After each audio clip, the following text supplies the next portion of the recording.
Everyone, it's Michelle DeCillian again. Well, today's Wednesday. What a very interesting day. Got up early, went, did grocery shopping, $300 worth of grocery shopping. And I don't even see what the hell I bought. I came back and I prayed last night stating, please show me how to do this. I'm just trying to figure it out right now. And when I was reading my diary yesterday, and the first 2 pages was that, I didn't expect that. I really did not expect it. And for a moment there I said, oh no, shit, I'm not gonna read this. But I went ahead and read it anyway. And it was authentic, it was me. I'm gonna read my daily words today, but what I really wanted to say, if I'm being honest with me, I wanted to talk about reality show. For the idiots out there that think reality show is reality show, you are stupid. Reality shows, movies are more reality than reality shows. No, movies are like real, like whatever, you get my point. Kim Kardashian, they caught her making a whole new video of her dressed in a different dress behind the car to make it look like this was taped prior than her giving up, Mr. White Guy, whatever his name is.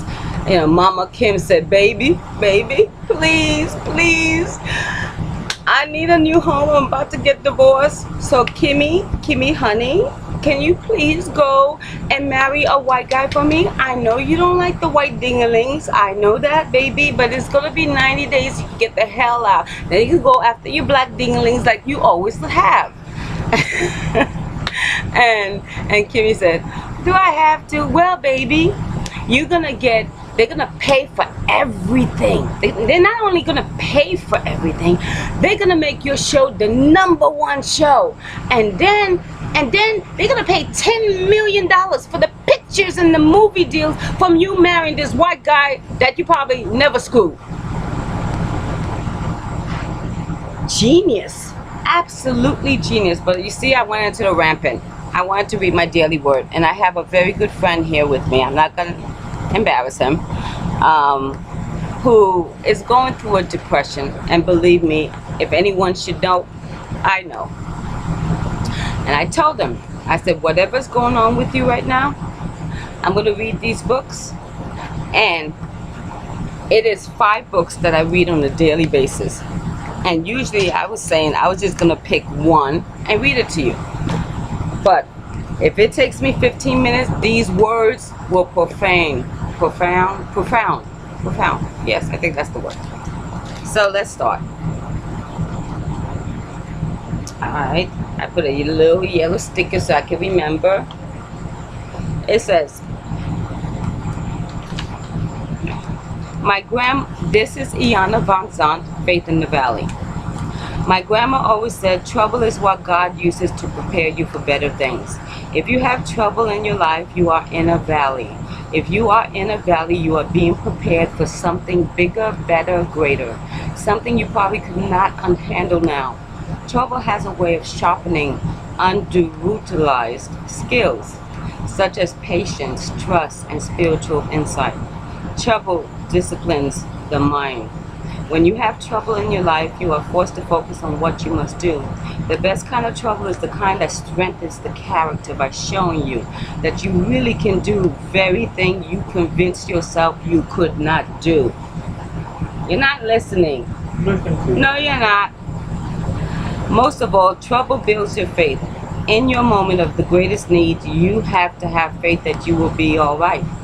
When your life is not working out the way you want it to work, faithful trust and patience lead to a new insight about the power of God. It sounded like blah, blah, blah, blah, blah, blah. But you get my point, that it's how you perceive things. If something happens and later I can look back at it and I said, you know what, it strengthened my character. Yes, I made a fool of myself, I made this mistake, but I can look back in my life now and understand why everything had to happen the way it is. I cannot even begin to tell you the kind of feeling that gives me to know it wasn't for nothing. I didn't waste my life. I wasn't worthless or anything like that. I had a purpose. I know I need to be the face of this illness. I'm not ashamed of it. And I was going to take the list of all the actors, painters, sculptors, artists, everybody who has imagination have this illness. And mine is a storyteller, I think. And I don't judge. And I will tell you exactly what I think. I will say what other people say. Oh, damn, I wish I could say that to her. No, I say it. Believe me, my friend could tell you I say it. But let's go to the next one. They really sounded profound to me this morning. We become very offended if someone says we don't measure up, or if they criticize our actions. We think they are picking on us because of our race, gender, or because they have a problem. We must consider what they are actually saying before we dismiss what could be valuable criticism. Consider the things we think about ourselves. I'm not good enough. I'm not smart enough. I didn't do it right. So-and-so did it better than me. I need someone to tell me how good I am. I hope I don't mess up like I did before. If I do it like this, they will like me. I don't know what I'm doing. I'm not good at this. I can do better than this. Life is an accurate reflection of our consciousness. You get that point?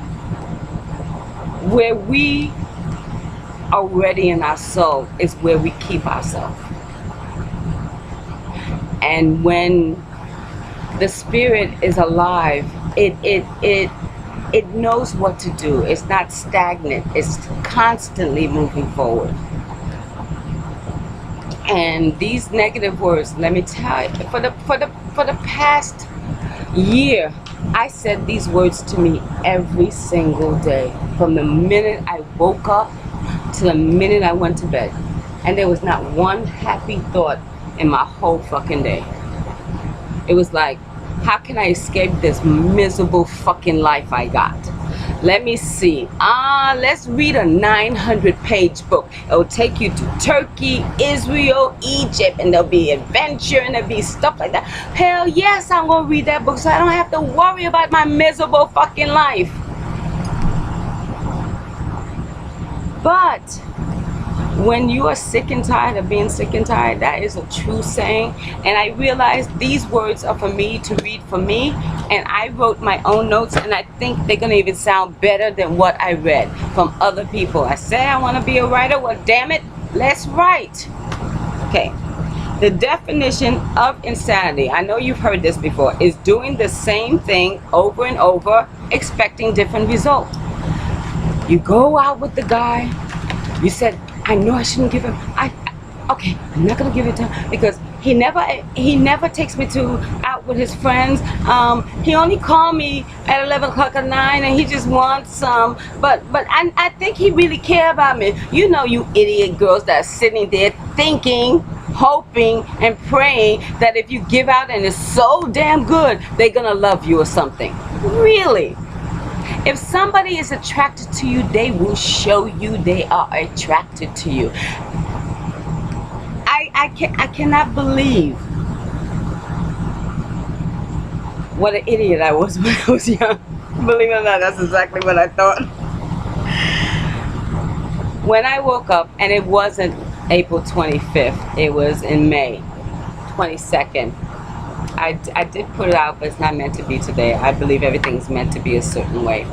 And my dog came, Cookie. She opened my heart to believing I'm capable of still being loved and loving again. And there was this song. It's on my phone. I Am Human. It's 9:21. Okay. By Tess. She sang it on The Voice. It wasn't even her song. It didn't just touch me. It made me have goosebumps. And it did not even have me make goosebumps, but it entered my spirit and my soul, and it feel like, you know, when you have that scar and it's still infected a little bit. She was like a soothing balm on top of my tortured heart, and it was like, okay. And I played that song over and over and over and over. And each time she sang those words to me, it touched me. It touched me to my deepest core.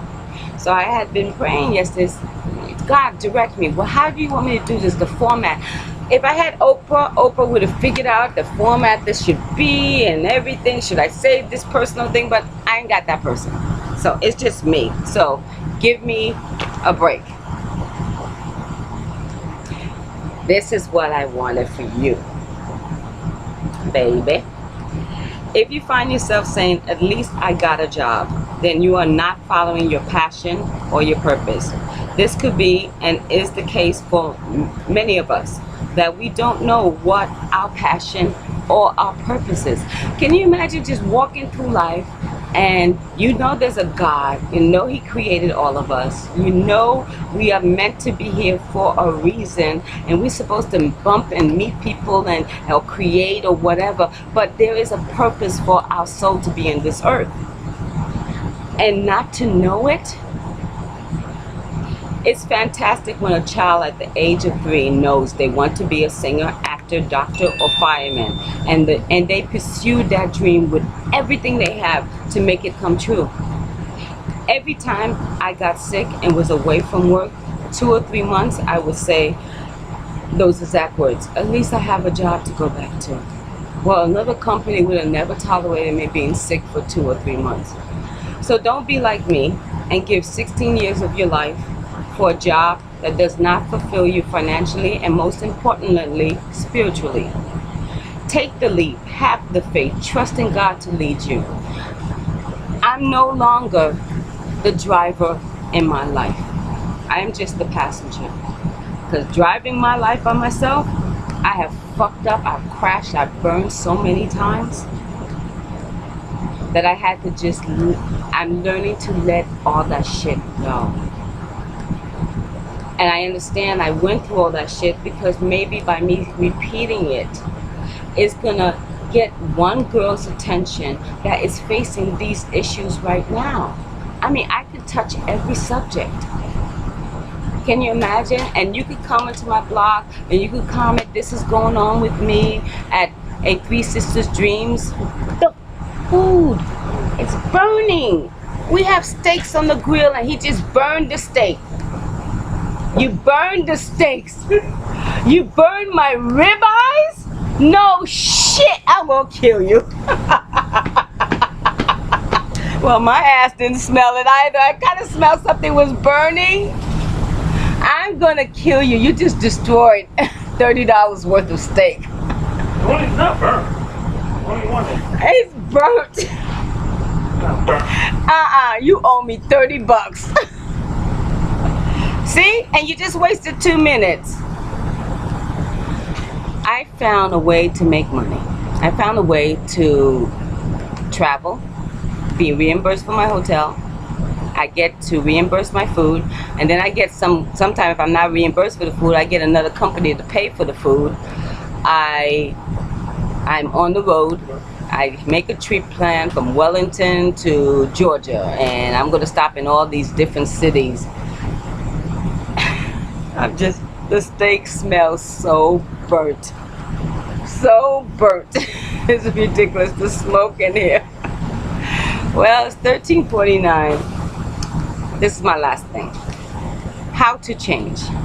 You have to be open for criticism. You have to be open when you hear that thing and you know deep down inside, they're fucking right. Don't let your pride and your ego get in the way by saying, oh no, I don't see, that's not the way I like. If you want to change, first someone has to point it out to you. You're doing a double negative. I can't even think of how to say a double negative because it was pointed out to me one day and I realized I was doing that, and she said, I told her, please point it out to me each time I do that, and she did. For like maybe 2-3 weeks she did that all the time for me, and then first I kind of like, as soon as I say it, I caught it. I know I was doing wrong, and I kept on catching it, not catching it before but catching it, and then I started catching it before, and that's change. Bye. A Three Sisters Dreams, at Wibbly.com.